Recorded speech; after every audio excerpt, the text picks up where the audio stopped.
Ayoko yung ano mo. Please, yung first candidate yun. Let's go. Ayan sila.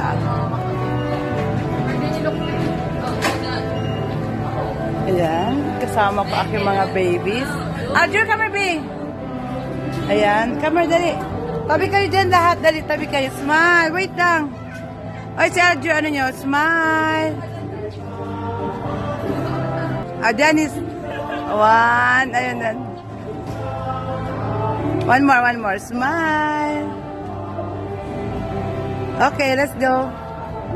Ayan na, ang mga babies. Naging 5 na akin. 6 na pala ang baby ko. Hoy, bukasan. Wait lang. Pay ko nga susi, please. No. You. Sino mag-drive? You. What? Kanya-hit na mo yan. Ayan. Where's the susi? I just put it there. O baka dito lang.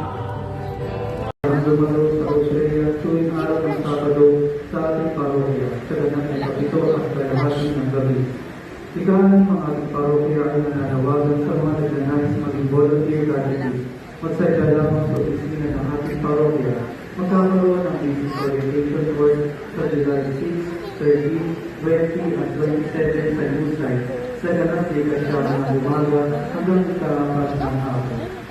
At ito ang ulit ng ilang bayan sa ating parokya na binisang parokya. Sa kabila ng hirap na aming nararanasan, pag-ulit ng pagkukunin at basbas. Nakita mo na kita na kaibigan. So, nagtanong ko ba yun eh, sa may ano sa field namin. Walang any boundaries. Nagtanong ko ba yun eh, space, non-easy. I'm sorry. Personal space is non-easy. Not young now, love you like a river.